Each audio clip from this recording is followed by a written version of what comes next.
Greetings. Shop Talk Podcast. Greetings. I'm Norma Jo Thomas, and I am here with my favorite barber, Jemiel Thomas, and we are at the historic Joe's Barbershop, right here in the historic African American community of Acres Homes. Joe's Barbershop is the home of Shop Talk. The Shop Talk podcast celebrates the old school Black Barbershop, where there were conversations about just about everything relevant to the Black community. Tune in to Shop Talk. Greetings and welcome to Shop Talk. I'm Norma Jo Thomas and I am your host. This is a 3-episode series called A Shave, A Cut, and Then What? And this is our first episode. This is the very first episode of Shop Talk, and I'm so excited. And I've got some handsome men here with me today. And today we are actually celebrating the old school barbershop, because it's those old school barbershop conversations that held down the community, that lifted the community up.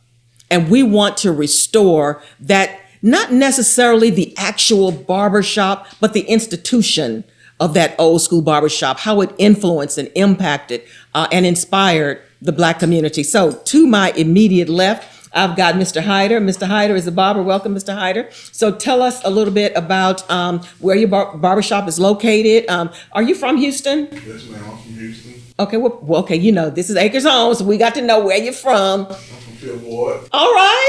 The Nickel, that's our sister community. All right, for those of you who don't know anything about Houston, we still all on the north side, but Fifth Ward is sister community to Acres Homes. All right, so you're from Fifth Ward, but and your shop is? In Jersey Village on Jones Road in 1960. Okay. Awesomeness. And so I'm so excited that you're with us. I appreciate, I just kind of put the call out there. You know, I want to talk to some people who remember that old school Black barbershop. And Mr. Hayter said, I remember, and I can talk about it. I can help celebrate and also talk about what that means to barbershop owners, barbers today. And then I also have my nephew and my favorite barber, Mr. Jemiel Thomas. Jemiel, how long you been a barber?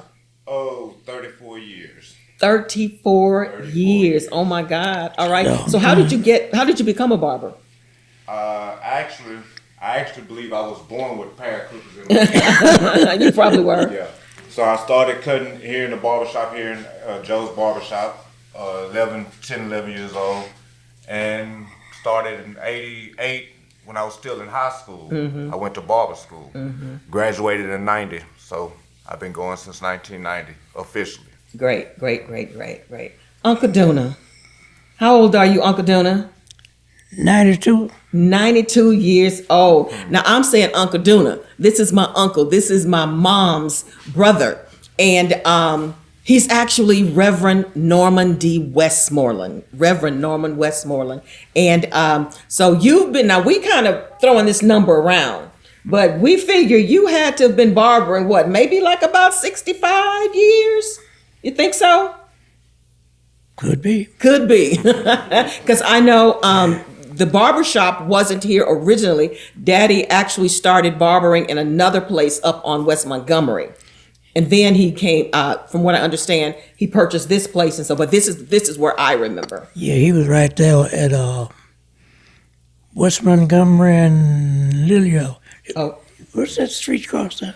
West Little York, West Montgomery. It is West Montgomery. Yeah, he was cutting it out. So listen, you guys, the old school Black barbershop. What are your memories? And I'm saying old school because we know it's not like it is today. And let me give you a little background, and this will also give you an idea as to why I decided to start the podcast. I was at my studio, and we were getting ready to do a show, but I needed a haircut. So there's a barbershop right next door. So I said, you know what, let me go over here and let me talk to them about getting my hair cut. Because my favorite barber, Jemiel, was barbering part-time then. So he was doing a truck, what do you call it, a run, a hot shot. There you go. So I went into the shop and I said, and there was a young lady there. I said, oh yeah, I'm going to get a sister in my business. So I said, listen, I need a haircut. Showed her a picture. I said, this is what I'm looking for. She was like, oh yeah, that's great. I can do that. I got you. She said, if you want to see some of my pictures, go to my page and look. I said, okay, I want to make an appointment. I want to come in. And she said, well, go to my page and make an appointment. Well, I thought, but I'm standing right here in front of you. How come we can't make an appointment right now? I'm looking in the barbershop, I'm like, there's nobody here right now. But it made me think, that's just the way it is today. You know, and I know they have all their reasons for wanting people to go online. You make your appointment and people are able to, they're able to keep up with their business. It makes sense. It makes sense. But it made me think about, man, you go in, you hit your appointment, you get your cut, and you're out of there. No more walking. What about what used to happen, that interaction in that old school barbershop? What are some of your memories, or at least one memory of the old school barbershop? I grew up in a barbershop. The barbershop was always a family atmosphere. Mm-hmm. Well, the older guys, the older gentlemen taught the young men how to be men. We don't have that no more. Mm-hmm. Mm-hmm. Mm-hmm. It's lost. Yeah, and I agree. That's one of the things that, like I said, is important to me that we talk about. Jemiel, memory. Well, to piggyback on that, yes, the old men, the youngsters get together, and we come together and talk, and we learn from the older guys. Mm-hmm. Mm-hmm. Learn from the older guys to tell us how to be men and all that. Mm-hmm. Yeah. Mm-hmm. And the other thing that I remember with regard to what y'all are talking about is they didn't sugarcoat anything. Because I remember being right here in this shop and hearing, young boys getting reprimanded. Yeah. And that wisdom, wasn't soft wisdom. It wasn't, there was some tough love that was shared. Uncle Duna, share a memory that you have here in the barbershop. Well, one that knocked me out when the police brought a boy over here for me to whoop. Oh, my goodness. Because they didn't allow nobody no hitting in the school. Mm-hmm, and they brought him over for me to whoop him. Okay. And I whooped him. And that was back in the day when it was normal to paddle. Yeah. If nobody was considered being abused and beat up, but, sometimes you needed a paddle to your rear end. But to imagine that they would come to the barbershop to find a male that could discipline a kid.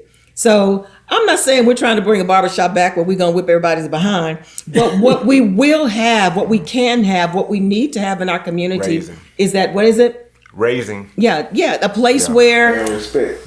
There you go. Where those values are still taught, and young people know that there's somebody in the community that's watching, that's looking out. Yeah. And for me, I think the thing that I remember most growing up here was just it felt warm. It felt like home. And my sister and I were talking about this the other day because we came here every day after school. Every single day after school, this is where we landed. But it just felt like, we were at home and there were always people here. The chairs were always filled and the door was constantly being open. People were constantly coming and going and it felt safe. A lot of the things that we worry about now, we didn't worry about then. Moms could come and drop their sons off and go do something. And that kid grabbed the number and would sit down there and wait. And just wait. Yeah. So what do you think? I think we're kind of hitting on it already, but so why do you think the old school black barbershop was so important to the community? A lot of the new generation, they don't have a passion for cutting no more. They only in it for the money. Mm-hmm. When you lose that passion, you lose everything. When you have the passion of somebody coming in and wait, you eager to see somebody. You have something you want to talk to them about. It's not there no more. Everybody want to come in and get out. Oh wow, okay, that's really enlightening. The passion for it. Jemiel, what do you think? What made the barbershop so important to our community back then? I really believe the barbershop was more not having a newspaper, but the barbershop was a community thing where we can learn and talk everything that wasn't in the paper or you see on TV. You can have living right in the barbershop. So, just community advice and all that stuff. Yeah, you know what? I was chatting with somebody one day when I was telling them about my idea for the podcast, and I was saying, this was a safe space. Mm-hmm. Black people could come in here and could talk about things. And as a kid, what I would classify it now as strategizing, finding solutions, and discussing things that were not discussed out there because we had to be careful who was listening out there. But we could come in here and things could be discussed, and everybody knew that it was for the betterment of everybody. Barbershop of therapy for the black man. Yes.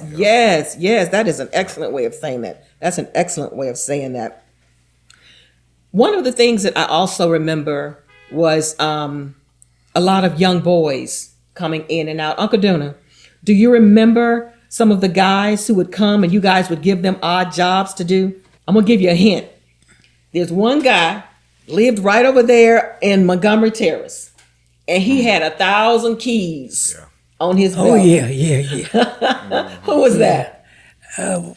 What the Prostitution. Pastucci? And we call him Pastucci. He got all those keys. Yes. And then there was And he David. got those keys to fit anything. Yes, sir. Over my house one day. Shut up.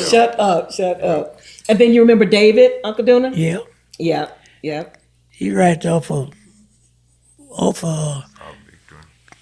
South Victory? yeah. Yeah, he grew up on David South Thomas. Victory. David Thomas. And because his last name was Thomas, he liked to tell everybody he was our brother. Yeah, he did.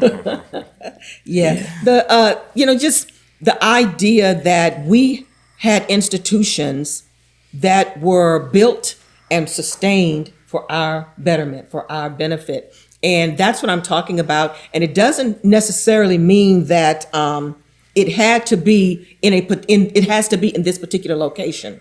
One of the things that I think about also is that we are all over the place.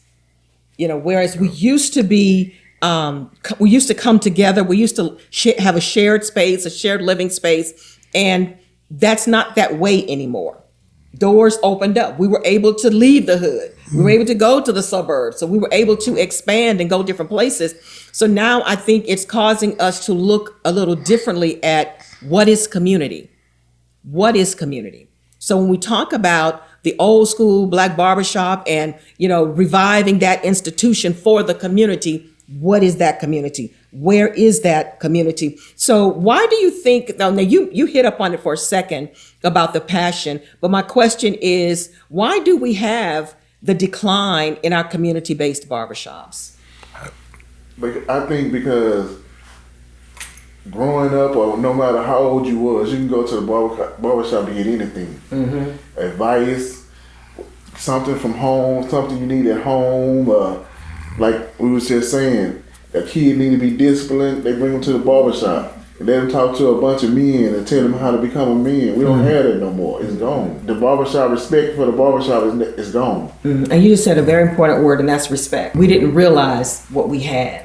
And so we allowed it to decline. We were okay going someplace else. And most of the barbershops, when I was growing up, was either owned or had a pastor or somebody in the church working in there. Shut up. Okay. A lot of people felt comfortable going to the barbershop because they knew they had their respect from that official. Mm-hmm. We don't have it. That's excellent. That's an excellent point. Excellent point. Jemiel, what do you think? The decline, because you were here since a kid. So I think that this barbershop lasted a lot longer than some others in the area. But I know there were ups and downs. What do you think caused some of that decline? Well, people advancing, moving out of the neighborhood, just mainly moving out, getting so-called think they're doing better, but they leaving a barbershop where everything was really the heart of the neighborhood. And then, not to mention with the way people wearing their hairs nowadays. Yeah, a lot of kids and stuff, but people really just, I call them, I guess, I don't know if it's bad, good or bad, but I call it mops. Oh. Yeah, they wear mops on their head, so they really don't get haircuts as much, so they in and out. So I think that's more the decline of it. Mm-hmm. And I know, Uncle Duna, some of the gentlemen who were barbers when you and Dad were coming along, they're no longer here. So do you think that, was it common for barbers to pass on their barbershops to their children, to their sons or anything like that? I don't think so. Yeah, that didn't happen much. It's kind of like once the barber passed or whatever, the building was probably sold, and that was the end of it. Yeah. You think if you had a son and you had your barbershop, you think that's something that you would want to pass on to your son? I would, yeah. Yeah. Yeah. Yeah. And that's why I'm really grateful that we have this space here, because it's not just about Jemiel coming in here and cutting hair every day. For us who are shared heirs with Jemiel, we get to continue our dad's legacy. We get to make an impact on the community the same way our dad and our uncle made an impact on the community. And then there were others. You know, we had a cousin who was a beautician. We had another friend who was a beautician. So I'm focusing a lot on the barbers, but we had a beauty shop. It was Joe's Barber and Beauty. My mom had the beauty shop. I always want to point this way, and somebody told me it wasn't this way. But my memory is that my mom was on this side, and then there was the barber shop, and I remember a room back there with a pool table, and they sold everything. They were selling hamburgers, and one time they were selling sandwiches. It was always something that was going on. Something going on. What'd you say, Uncle Duna? I said something going on. Always something going on. And that's what I think we all want to do, is we want to make sure that there's always something going on, but at the same time, what we're doing is for the benefit of the community. So we're not going to stop, but we're going to take a pause. We're going to take a break just for a minute, because one of the things that I want to do with this podcast, being an artist, I want to also share the artistic impact on the community. So every episode we're going to break. And we have a couple of artists in residence, but we also have some artists that are going to come and join with us in later episodes. Today, we are going to be joined by a young man who is I just love him to death. He's like my son. And he's an awesome singer, but he ain't singing today because he's an awesome actor as well. And he is Tony C. Haywood. He likes to be called Tony C. But he's going to bring to us a piece, and that piece is called This is the Barbershop. So enjoy. This is a barbershop with Tony C. Haywood. Artistic impact. Changes coming soon. Changes coming soon. We're gonna walk and won't get weary. We're gonna run and won't get tired. 'Cause changes coming soon. Changes coming soon. Changes coming soon. We've been fighting for so long, the enemy think our hope is gone. 'Cause changes coming soon.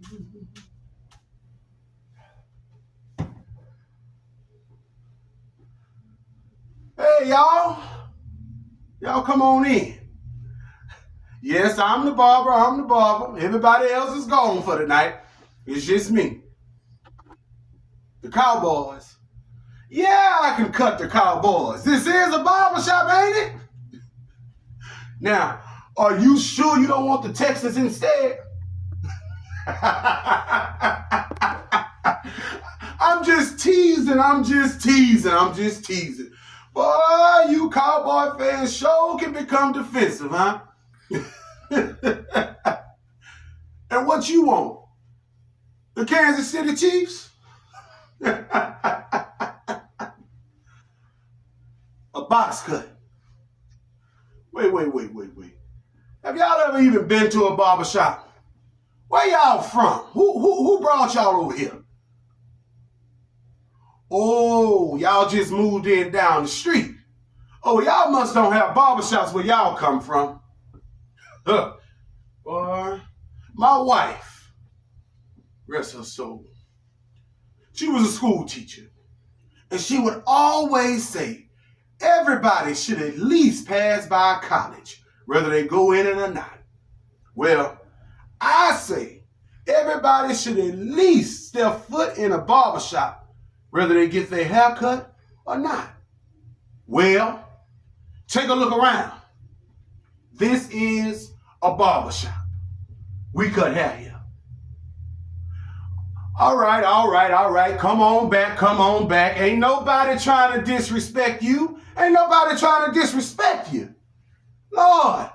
See, this is why you need a barbershop. This is why y'all need it. Barbershop build tough skin. Now, young blood, look at here. I can do a box fade. I can do a buzz cut.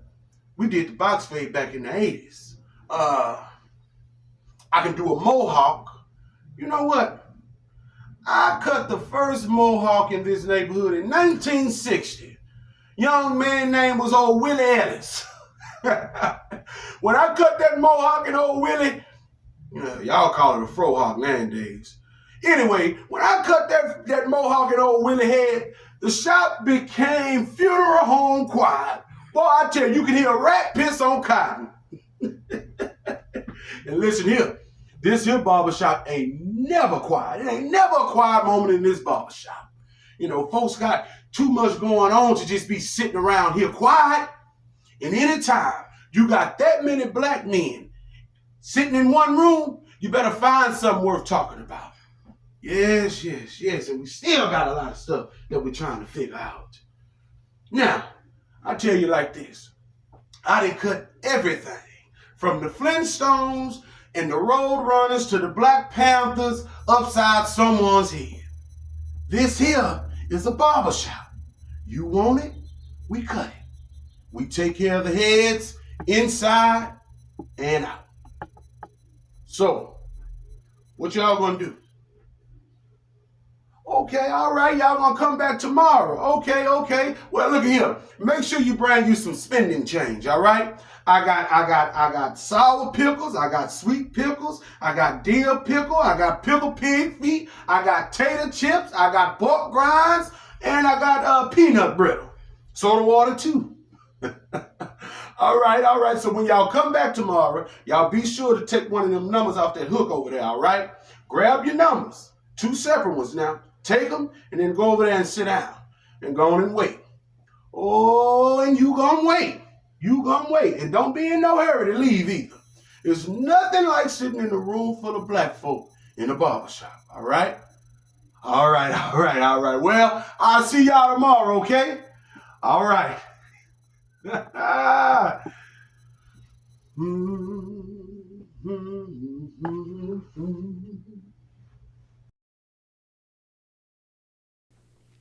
Didn't I tell you he was good?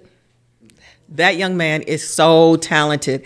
And that piece reminds me a lot of my dad. My dad, he was not as talkative as that character. My dad was a man of few words, but when he spoke, pretty much everybody listened. So I'm so grateful to have Tony C. on board as one of our artists in residence. And he's going to be coming back.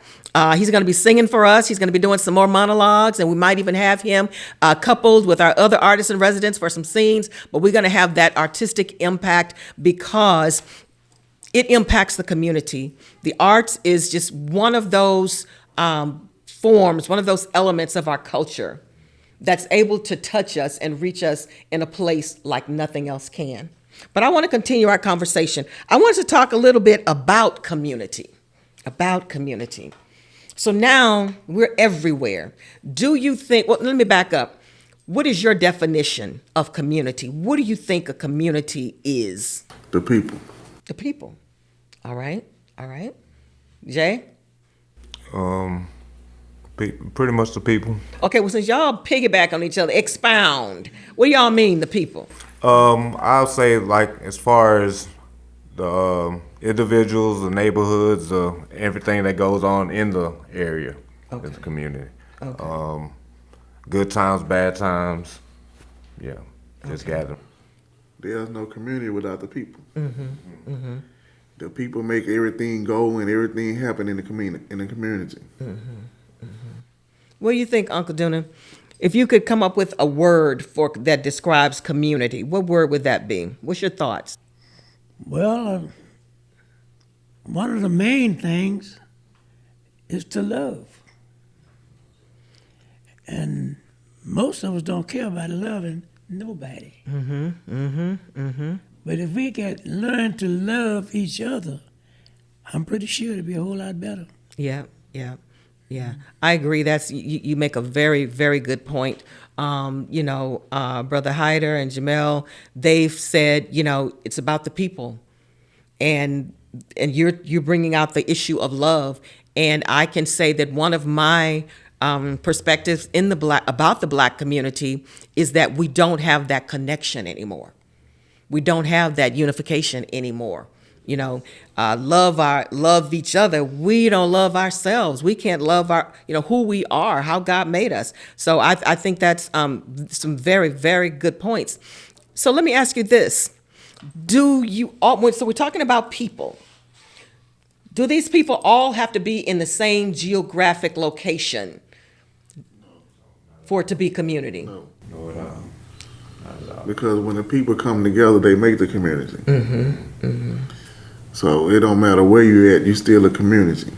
Okay, you're still a part of the community. Yeah.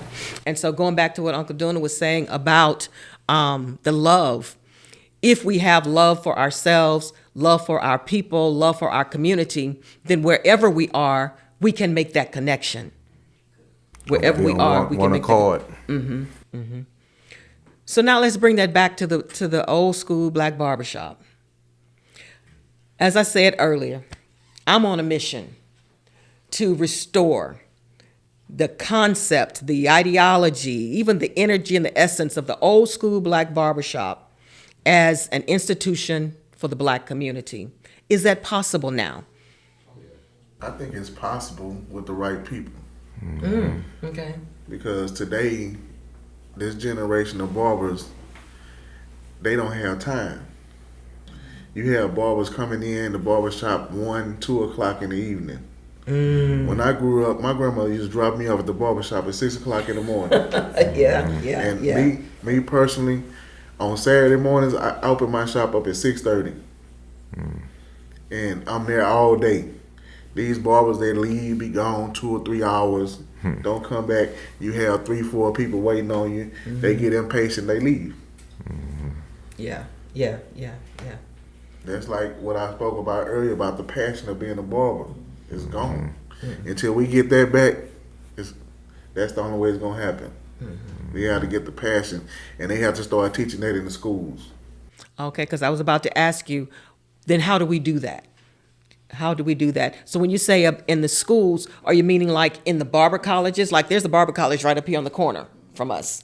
So are you saying that we need to reach out to the barber colleges and really talk about maybe, because I didn't learn until probably when I was an adult that it was called tonsorial artistry. So to promote and to teach and engage in the respect for the craft of tonsorial artistry. So you're saying, are we going into the schools, back to middle school, high school, or is this something that we're talking about in the barber schools? In the barber schools. Like, I used to go to the barber colleges sometimes just to go get my input in on the graduating classes or whatever. And you have a lot of students that's in the barbershop that's thinking they're going to come in the barbershop and make a bunch of money. A lot of people they go to barber college because they feel like they're gonna come in making this amount of money, that amount of money. That's not true, and that's what they teaching these kids. So when they get to the shop, the passion not there no more because they sitting around and not making no money. Instead of sitting around, you need to be learning and getting out and talking to the people and bringing the people in. That's the way you're gonna get it, and they not doing that no more. You have a barber graduate within 6-7 months. He not cutting hair no more. Oh, wow. And I think barbers that's already established and have the old school etiquette and all that stuff, I think they need to go back and start mentoring the kids in the barber colleges. Good point. Yeah, when he said mentoring, I think we need to start barber schools back in high schools, like cosmetologies, and that way kids can see, like coming up, you're learning just like everything else. Athletics, you can learn at an early age, and you can really understand how it's going to go. And that way you can really see from starting young, you can get the passion for it from a youth, and that way you'll kind of sustain and go down with when the get low.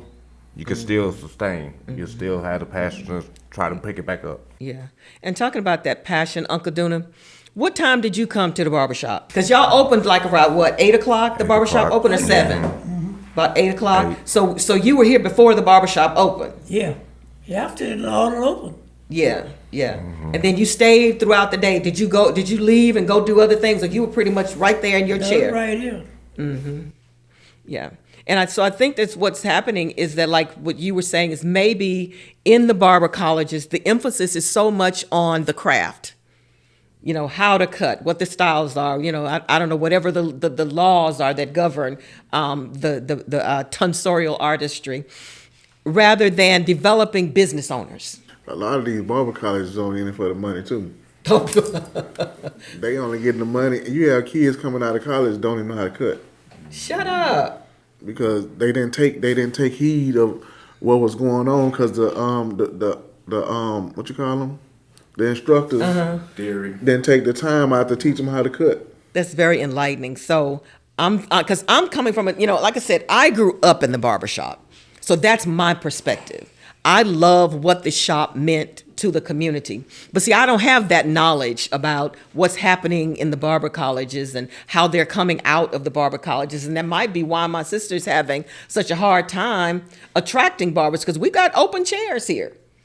And she's gone to, I'm going to say, just about every barber college in the city of Houston, specifically those that cater to African-American barbers, you know, in the community, and to give them an opportunity to come in. Giving them information about how I think it's some kind of program where the state will help them get started, you know, in a space, and it's been rough, you know, really getting barbers that would come in and want to stay and want to actually, like my dad would say, he told my nephew one day, you got to learn how to put in a day's work, you know, to actually want to come and put in a day's work. So everything that you're saying is really, really enlightening, because I had no idea. And so that's a challenge then. That's another challenge. Yeah, and that's one of the things that we're going to talk about in the next episode is, because like I said, I'm on a mission, so I'm not giving up. And then I'm a firm believer, you know, in the internet. I believe that that's been the best thing for us since sliced bread. It has also become one of our worst enemies.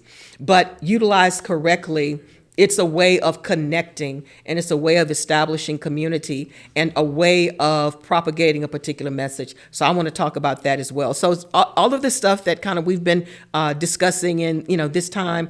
Any additional thoughts that have come up since we've been chatting about this? I want to bring this to attention. Like I said, I was going to a lot of barber colleges and like trying to mentor the kids and trying to make them become more passionate about the barber business. One school that I went to, I'm not going to say the name, but I was asking them about the program. They don't give the kids a toolkit. What you mean? What kind of toolkit? The clippers. They paying the tuition, but the tuition don't come with a toolkit. So how do you expect the kids to learn how to cut when you're not giving them the right tools to work? They just sitting around, they doing theory, but they not cutting. If you don't have a pair of clippers to cut with, you're not learning nothing. If you can't afford to get the clippers. When I went to school, when you paid your tuition, the toolkit came. I got 2 toolkits. I got one when I got 500 hours, and I got one when I graduated. They don't do that no more. Wow. What about you, Jemiel? When you went to barber college, what kind of additional support did you have at the college? A scholarship, pretty much. So they'll pay your way. You go to school for like 9 months or however long it takes, and the state pays for it. But at the time that you went through, did you have the same experience that he had, whereas the supplies and the tools that you needed were actually there, so you were really learning how to cut? We had, when I actually started, we were on for just by my grandfather and my uncle knew the lady that owned the barber school, so we were just going to school, and then we got put on with the state, where the state paid us, and they give you toolkits with your clippers and everything. You get mannequins and nails and do manicures and everything that you need to do as far as to learn in the barbershop. So I can actually do perms and all that, but You can't do no perm. Perms, You back can. in the day, perms, jerry curls, arch eyebrows. Yeah, we could do all that. We learned all that. I don't know if they're doing it in the school now, but they taught us all that. Okay. With the barbers and the stylists, a barber can do anything a stylist can do. Okay. But the stylist can't do everything a barber can do. Really? Yes. So it's totally different curriculum. Totally different. They taught us everything that they do, but they didn't teach them everything that we do. Like they use more like chemicals and stuff. We use chemicals, but we could use a razor. Most beauticians don't know how to use a razor. That's really enlightening, real interesting. So the more I hear, the more I'm thinking about, then how do we overcome these challenges? How do we meet these challenges? And so I guess it is something that you were saying earlier, and I kind of interceded about the barber college, but we have to go back a little bit farther, where Jemiel was talking about, putting those programs back into the high schools, and maybe not just in the high schools, but programs in the community. You're a barber, and so those are things that you could bring to the community, and that way you could give a little bit more of a holistic approach, rather than just the craft, just the theory, as you mentioned before. Yeah. Back in the day, well, I don't know if they still might do it now, but you could start barber school in the 7th grade. In the 7th grade, you could actually start barber school. I don't even know if they do that. Yeah, that's what I was saying. I don't know if they do it no more. I would imagine. I bet you can. You got kids going to college at 12, so yeah. And again, another piece of information, another piece of the puzzle that makes this all make sense. It makes it all make sense. But again, I'm looking at the fact that we're talking about an institution here. We're not just talking about cutting hair. It goes beyond cutting hair. We're talking about holding down the community, building up the community, and utilizing everything at our disposal. Congresswoman Sheila Jackson Lee said a couple of weeks ago, I heard her say, we're living in perilous times. There are things happening around us that we don't hear about all the time, and so we don't think about it all the time, but it's directly impacting our community. It's impacting Black people everywhere we are, and that stuck with me. So it says to me that desperate times deserve desperate measures, and every tool that we had that sustained us, because as I said earlier, I didn't grow up saying I need to get away from Acres Homes and never come back. I couldn't wait to get back to Acres Homes. So and understanding it's not about the physical community, but it's about belonging to a community, being a part of something that is a part of who you are, that made you who you are. So listen, guys, Uncle Duna. Yeah. Thank you so much. I'm so excited that you came in. How does it feel being back in the barbershop? It feels good. It feels good. You want some clippers in your hand? No. Been there, done that, huh? Yeah. I put a image out on social media a few days ago, and it just touched my heart. It was a picture of Jemiel, and he had a mask on, so it must have been right at the time of COVID, and he was cutting Daddy's hair. And I put on there, when the pupil becomes the master. And it's so beautiful that you and Daddy were able to leave this behind and pass it on to Jemiel, and he's carrying that torch, and the rest of us are going to do our part to keep this institution here in this community. Brother Hayter, I keep calling you Hayter. Well, I'm sorry, it sounds like, spell I had Hayter. to deal with that my whole life. And especially now, I thought, okay, Hayter. So anything you want to tell us on the way out? That's about it. No, you want to tell us where you are. Oh. I'm in Jersey Village. I'm inside of Domain Nail Bar, 10701 Jones Road, 1960. All right. So if you are in Houston, Texas, then you have two wonderful options. You got Jay's Cuts if you're out there in Jersey Village, and you got Jemiel Thomas if you are anywhere in the city of Houston and you want to come to the hood, you want to come to the fofo. But listen, that's our time for this first episode. And listen, don't forget, take this conversation to your barbershop. Take this conversation to your beauty shop. Take it out to your circle of friends, because this is what we have to do. We got to start the conversation and we got to keep it going. This is Norma Thomas. I am your host of the Shop Talk podcast. Thank you for joining me. Season 1 of the Shop Talk podcast is funded in part by a grant from the City of Houston through the Houston Arts Alliance.